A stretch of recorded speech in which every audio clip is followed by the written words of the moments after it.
You work harder than everyone around you. You sacrifice sleep, hobbies, relationships, all for success.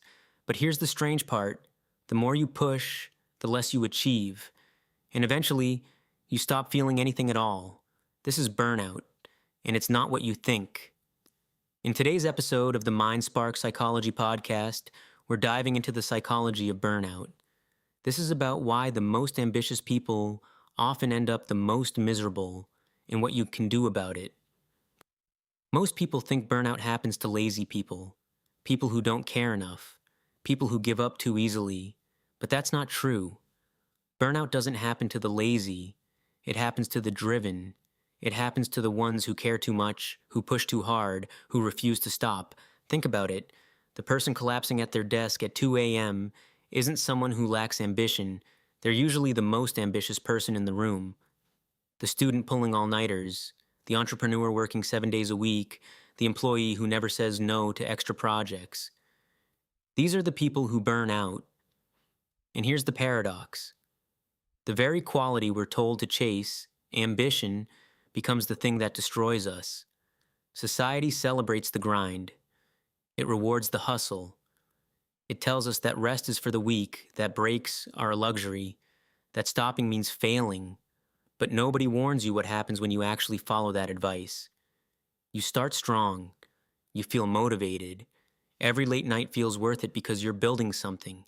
Every sacrifice feels justified because you're moving toward a goal. And for a while it works. You see progress. You feel productive. You tell yourself, this is what success looks like. But slowly, something shifts. The work that used to excite you starts to feel heavy. The goals that used to drive you start to feel meaningless. You're still going through the motions, still showing up, still pushing, but inside, you're running on empty. And the worst part? You don't even realize it's happening. Because burnout doesn't announce itself. It doesn't show up one day and say, hey, you're done. It creeps in slowly, disguised as dedication, as responsibility, as commitment. So why do we fall into this trap? Why do we keep pushing even when our bodies and minds are screaming at us to stop? The answer is simple. We've been conditioned to believe that more effort equals more results, that harder work equals better outcomes. That rest is something you earn after success, not something you need to achieve it. This belief system is everywhere. It's in the motivational quotes you see online. It's in the stories of successful entrepreneurs who brag about working 100-hour weeks. It's in the way we praise people who never take a day off and judge those who do. We've turned exhaustion into a badge of honor. We've made burnout into proof of dedication. And we've convinced ourselves that if we're not constantly grinding, we're falling behind. But here's what nobody tells you. Your brain doesn't work like a machine. It's not designed to run at full capacity all day, every day. It needs rest, it needs recovery, it needs downtime to process information, consolidate memories, and regulate emotions. When you deny your brain that rest, it starts to break down. Your decision-making suffers, your creativity dies, your emotional regulation collapses. You become irritable, anxious, numb, and the work that used to give you energy now drains you completely. The irony is that the more you push through burnout, the less productive you actually become. Studies show that after a certain point, additional hours of work lead to declining returns. You're putting in more effort but getting worse results. You're sacrificing your health, your relationships, your well-being.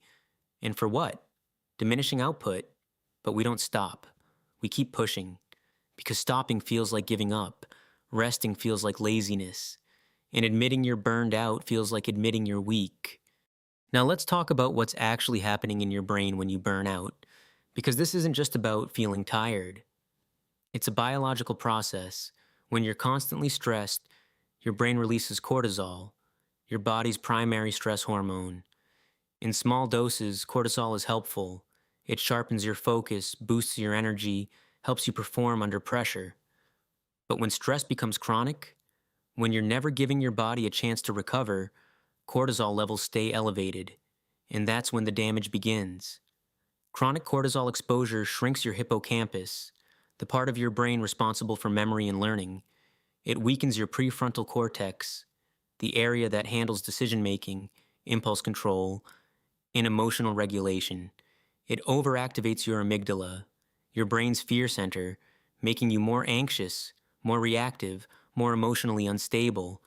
In other words, burnout literally changes the structure of your brain. But it doesn't stop there. Chronic stress also disrupts your dopamine system.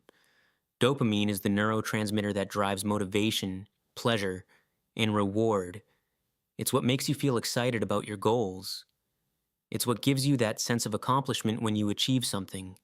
When you're burned out, your dopamine system becomes dysregulated. Tasks that used to feel rewarding now feel meaningless. Goals that used to excite you now feel like burdens. You lose the ability to feel pleasure from your work, and eventually, from anything at all. This is why burned out people often describe feeling numb, empty, disconnected. It's not laziness. It's not a lack of willpower. It's a neurological shutdown. Your brain has been running on fumes for so long that it's now protecting itself by shutting down your motivation system entirely. And here's the scariest part. The longer you stay in this state, the harder it becomes to recover. Your brain adapts to the chronic stress. It rewires itself to expect constant pressure, constant demand, constant output. And when you finally try to rest, it doesn't feel restful. It feels wrong. It feels like you're wasting time. This is the trap. Burnout makes you believe that rest is the problem, when rest is actually the solution. So, how do you break free? How do you escape the cycle of ambition turning into self-destruction? The first step is to recognize that sustainable success is not about working harder. It's about working smarter. It's about understanding that rest is not the opposite of productivity. Rest is what makes productivity possible. Think of your energy like a bank account. Every task you do, every decision you make, every hour you work, that's a withdrawal. And just like a bank account, if you keep withdrawing without making deposits, eventually you go bankrupt. Rest is how you make deposits. But here's the problem. Most people don't know how to rest properly. They take a break, but their mind is still racing. They sit down, but they're scrolling through work emails. They're physically still, but mentally they're still grinding. That's not rest. That's just pausing. Real rest means disconnecting. It means giving your brain permission to stop solving problems, stop optimizing, stop planning. It means doing things that have no productive value, reading for pleasure, walking without a destination, sitting in silence without feeling guilty about it. And yes, that's going to feel uncomfortable at first, because your brain has been trained to associate rest with laziness. But if you can push through that discomfort, if you can give yourself permission to truly rest, something incredible happens. Your brain starts to recover.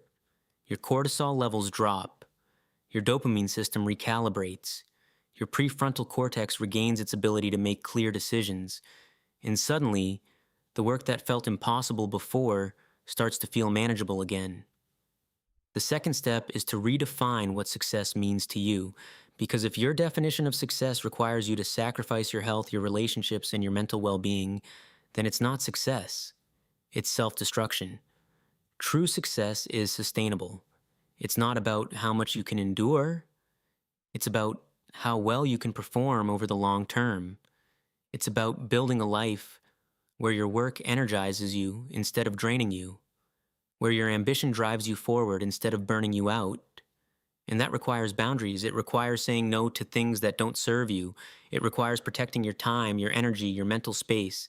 It requires recognizing that not every opportunity is worth taking, not every project is worth pursuing, and not every goal is worth sacrificing your well-being for. The third step is to rebuild your relationship with rest. Start small.